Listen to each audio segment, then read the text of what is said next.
I still remember the cold morning air at Denver International Airport when everything in my life cracked open like thin ice under my feet. I had woken up before sunrise, put on a simple blue sweater, brushed my hair into a neat bun, and packed my small navy suitcase. My passport sat safely in the side pocket, and for a moment I felt proud of myself. I was ready to fly to London and watch my sister Claire marry a banker from Europe in a grand ceremony that looked like it came straight out of a movie. What they did not know was that I had paid almost every bill with my own money. It was supposed to be my gift, something that would finally make my parents look at me like I mattered. But gifts only mean something when there is love on the other side. We walked through the automatic glass doors and stepped into the long airport hall. My parents walked ahead with excited smiles, talking about the flowers, the champagne tower, and how beautiful Claire would look in her gown. I walked a few steps behind them, quiet, holding my suitcase handle with both hands. I kept telling myself that everything would be fine when we reached London. I kept believing that this time I would finally feel like part of the family. Everything changed the moment we reached the check-in area. My mother turned around slowly, her eyes cold, her lips tight. She held out her hand toward me. I thought she wanted the passport to check our documents. I reached into my pocket and gave it to her, still smiling a little. She studied me for a moment, her expression turning sharp, and then said the words that burned deeper than any flame. "You are a freeloader. You are not welcome at your sister's wedding." Before I could even blink, she flicked open a small silver lighter. The flame rose, steady and bright. She touched it to the corner of my passport. It happened so fast that I did not have time to move. The paper curled in seconds, turning black around the edges. Then one strong wave of her hand sent the whole burning passport to the floor. Claire stood behind her in a cream coat, watching me with a smile that cut through me like glass. She always enjoyed my pain. My father stayed silent, just like he always did. He looked at me like I was a stranger who had stepped into their perfect picture. I felt my throat tighten, but I forced myself to stay calm. Crying in front of them would only give them more power. I picked up my suitcase, turned away, and walked a small step back. They walked toward security without saying another word. They did not hesitate. They did not even glance at the burning scraps of my future on the floor. I stood there until they disappeared into the crowd. When they were gone, I took out my phone. My hands were shaking, but I typed anyway. 2 words that held more power than they would ever understand. Cancel everything. I sent it to the wedding planner in London. My name was on every contract. My card had paid every bill. One short message was all it took. The thought of their faces when they found out should have made me smile, but all I felt was a tired ache deep in my chest. I picked up my small suitcase and walked outside to the cold Colorado air. I sat on a metal bench and let myself breathe. I breathed like a woman who had been drowning for years. I did not go back to my old apartment. Instead, I took a taxi straight to my house in Boulder. It was the house I had bought for $880,000 from the money I had saved for years. A home with tall windows and warm wooden floors. A home I never told my family about because the moment they knew I owned something, they would try to control it. I unlocked the door, walked inside, and let the silence wrap around me. I sat on my couch and stared at the ceiling. I should have felt proud of myself. I should have felt strong. But for a long moment, I only felt empty. The first calls came around 8 in the evening. At first, I ignored them. Then there were more, and more, and more. My phone vibrated constantly until the sound felt like thunder in my hands. By midnight, I had more than 500 missed calls. The panic spread fast because they realized what had happened. The venue in London was closed. The flowers were returned. The hotel rooms were released. The catering was canceled. The dressmaker sent a shocked email asking why the order had been withdrawn. Every payment bounced back to my card. Every plan turned to dust. My mother left 30 voicemails. Claire sent long messages filled with confusion and anger. My father sent nothing for hours, and then finally sent one message. It said only one thing. Call us now. But I did not call. I sat in my warm Boulder house, wrapped a blanket around my shoulders, and held my phone silently. For the first time in my life, they needed me more than I needed them. And it felt strange. It felt painful. It felt powerful. That night, I made a promise to myself. I would never again let anyone burn my identity just to make themselves shine. I would never again stand behind them like a shadow. I would never again give everything to people who gave me nothing but hurt. I finally understood something I should have learned years ago. Sometimes, family is not the people you share blood with. Sometimes, family is the person you learn to become when you walk away. The next morning, sunlight filled my kitchen in Boulder, but I felt like I was sitting in the middle of a storm. My phone kept buzzing every few seconds, and each vibration felt like another small explosion. I had turned the sound off hours earlier, yet the screen still lit up over and over with new messages, new calls, new attempts to pull me back into the world I had just walked away from. By 7 in the morning, I already had more than 300 messages. Some were from my parents, some from Claire, many from her fiancé, Sam, and the rest from relatives who only remembered my name when they needed something from me. I sat at the wooden table near the window, holding a warm cup of coffee between my hands, as if the heat could calm the shaking inside me. Outside, the mountains looked peaceful, coated with soft morning light. They felt like a different universe compared to the chaos pouring out of my phone. At first, the messages were confusing. They asked why the hotel was telling them no rooms were reserved. They asked why the venue refused entry. They asked why the flower arrangements were being returned. Then the messages changed. They became angry. They blamed me for ruining the perfect wedding that was supposed to impress Europe. They accused me of being selfish. They said I had embarrassed the entire family. The truth was the opposite. I had paid for everything. Every single bill. I had done it quietly because I wanted to give my sister the wedding of her dreams. The venue alone had cost $110,000. The flower designs from Paris cost $36,000. The food was $80,000. The hotel rooms were another $60,000. Everything added up to a number so large that most people would never spend it on their own wedding, let alone on someone who treated them like I was nothing. I thought my parents would be proud of me. I thought they would look at me and say they appreciated me, maybe even loved me. But pride was something they saved only for Claire. She was their star, their golden girl. She was the one they bragged about, the one they spoiled, the one who never lifted a finger, yet always received everything. I took a slow sip of my coffee and wondered how I could have been so blind. How many times had I worked late nights to send money for Claire's college in Boston because my parents said they could not afford the extra expenses? How many times had I paid for their trips to Europe just so they could see Claire's new life with Sam? I had helped them all because I believed love meant already giving without keeping count. But that morning, I finally opened my eyes. Around noon, I heard the doorbell. My heart jumped because I thought maybe it was my mother or father trying to force a conversation. Instead, it was Olivia. She stood on my porch with her suitcase beside her, wearing a warm green coat. Her hair was messy from rushing through the airport, and she looked tired but determined. She flew in from Chicago the moment she saw the chaos on social media. Without saying a word, she stepped forward and hugged me. It was the first kind touch I had felt in days. When she pulled back, she looked me in the eyes and said she had always known my family used me for money and nothing else.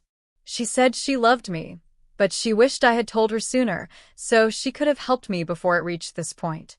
We sat in the living room for over an hour. I told her everything. I told her about the airport, the burning passport, my mother's cold voice, Claire's mocking smile. I told her how it felt when my identity melted into ashes on the airport floor. Olivia listened with a serious face, her eyes filled with anger on my behalf. She said what they did was unforgivable. She said I deserved peace, love, and respect, not this constant emotional drain. Later that afternoon, when Olivia stepped into the guest room to rest, I finally opened Claire's long message. It was filled with dramatic lines about her destroyed future and her broken heart. She said I had ruined her reputation not only in America, but also in Europe. She said Sam was furious and embarrassed. She said the wedding planner had called her a problem bride. She said everything was my fault. Then she told me something that made everything crystal clear. Sam had broken off the engagement. According to her, a woman who could not control her own sister was not fit to be his wife. Something about those words made me sit back and stare at the screen. I read them again and again. The truth was so clear I could feel it in my bones. She did not miss Sam. She missed the life she thought his money would give her. She missed the attention, the status, the chance to tell people she married a man with a fortune. It was never about love. It was about what she could take from him. In that moment, I realized something even deeper. My family did not love me because of who I was. They valued what I could give them.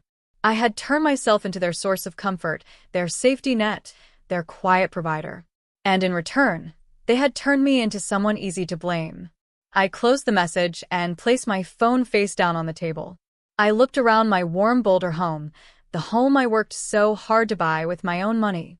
For the first time in my life, I felt something new rising inside me.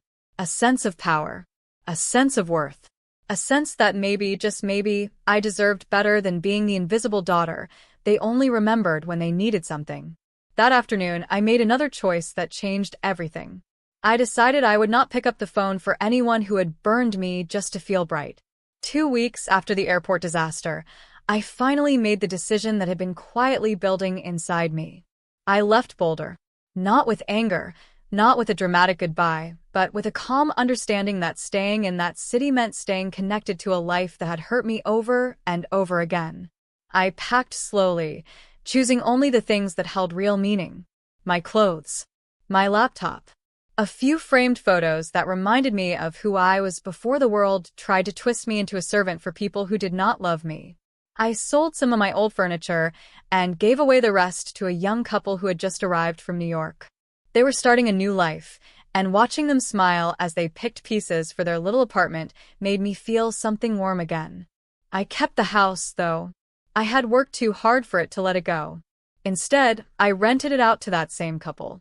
I loved the idea that the home I built with my own hands and money would now give someone else a chance at happiness. It felt like a quiet piece of justice. Then I packed my car and drove toward Portland, Maine. The long road gave me time to breathe. I rolled down the windows and let the cold American wind rush across my face. I listened to soft music. I watched miles of open land, rivers, and small towns glide past me like scenes from a quiet movie. With every mile, Boulder felt farther away. With every mile, I felt myself coming back to life. I had always dreamed of living near the coast. I imagined waking up to the sound of waves instead of raised voices. I imagined walking through small streets where people smiled instead of judging. I imagined a place where I could start fresh, without the weight of my family's expectations pressing on my back. Portland felt like that place from the moment I arrived. I found a small white house near the water. It cost $650,000, and I bought it with money that came from years of saving and working hard. The house had a wide porch that looked out toward the harbor. It had tall windows that let the light pour in like warm honey. It had a blue front door that felt like the first breath of hope after a long storm. When I walked inside, the wooden floors creaked softly, as if welcoming me home. At first, the quiet felt strange. No yelling. No guilt pressed onto my shoulders. No messages demanding money or favors. It was just me, my thoughts, and the gentle sound of the ocean. I cooked simple meals for myself. I walked by the harbor at sunrise, watching fishermen prepare their boats. I wrote in my journal every evening, sometimes for minutes, sometimes for hours. And slowly, painfully, the broken pieces inside me started fitting together again. Of course, peace never comes without interruption. My family tried everything to pull me back. They called Olivia so many times that she finally blocked their numbers. They called my old workplace in Denver, pretending they needed urgent information. They even sent letters to my old apartment building, hoping someone there would give them my new address. But I had already learned my lesson. Their search had nothing to do with love. They were not worried about my safety. They were desperate to regain access to my wallet. Without me, their world fell apart. Sam moved on quickly. He found another woman in Europe. He never cared about Claire. She was always just a project for him, a way to show power and status. When I canceled the wedding, their illusion disappeared in seconds. Claire lost not only her fiancé, but also her spotlight. She had built her entire identity around being the favorite, the chosen one, the daughter who could do no wrong. But without a grand wedding, without a European husband, without the money I poured into her life, she was suddenly ordinary. And ordinary terrified her. My parents suffered their own consequences. They had spent most of their savings trying to make Claire look perfect. They bought the clothes she never wore, paid for trips she never appreciated, and filled her life with expensive things that made her shallow instead of grateful. When I stepped out of their shadow, the lights went out in their world. They had nothing to show for the years they invested in her. No stability, no responsibility, no success, only regret. Meanwhile, far away from their chaos, I started building something real. In Portland, I opened a small design studio in a rented workspace near the waterfront. It was simple at first. I set up a desk, a whiteboard, and my laptop. I bought a plant from a local shop because the owner told me it would bring good energy. I named the studio Bright Coast Designs. I chose that name because it reminded me of the first sunrise I saw in Portland, the one that made me believe my life could glow again. I worked with small businesses across America and Europe. Some were new bakeries that needed logos. Some were travel companies that wanted fresh website designs. Some were artists who needed branding for their work. I loved every project, every idea, every challenge. For the first time in years, I felt like my skills mattered because people value them, not because they wanted something free from me. Within 6 months, my studio grew faster than I expected. By the end of the year, I earned more than $200,000. Every dollar belonged to me. Every success came from my effort. Every step forward reminded me that freedom tasted sweeter than loyalty to people who never cared. And in that quiet city by the water, I finally realized something powerful. I did not run away. I rebuilt myself. 3 months after I settled into my quiet life in Portland, I received a forwarded envelope from my old Boulder mailbox. It arrived on a soft gray morning, slipped between a few design invoices and a brochure for a local art fair. The handwriting on the front stopped my breath for a second. It was Claire's. Seeing her name felt strange, like touching a memory that still carried a sting. I took the envelope onto the porch and opened it slowly. Inside was a thick letter, written with shaky pen strokes that looked nothing like the confident sister I grew up with. She wrote that she was sorry. Truly sorry. She said she finally understood how cruel she had been and how blind she was to the truth. She admitted that she laughed at the airport because our parents encouraged her to. They told her I would always be jealous of her beauty, her future in Europe, her easy ability to shine in every room. They made her believe she was more valuable than me, and she accepted it without question. She wrote that after the wedding collapsed, everything around her crumbled. Sam left her within a week. He said she did not come from a stable family. She lost the spotlight she had depended on for years. People she once bragged to now whispered about her behind her back. She said the silence after losing her fiancé was louder than any crowd she had ever stood in front of. She also wrote that our mother had fallen into a deep sadness. She stopped going out with her friends. She stopped cooking. She spent her days lying in the living room, replaying old moments and pretending everything was fine. Our father, always silent and distant, had started drinking more. He told Claire that he felt like he had failed as a parent. Claire said they both realized too late how much they relied on me. Not for love, not for companionship, but for comfort and stability. They never noticed what I needed. They never thought to ask. I held the letter for a long time.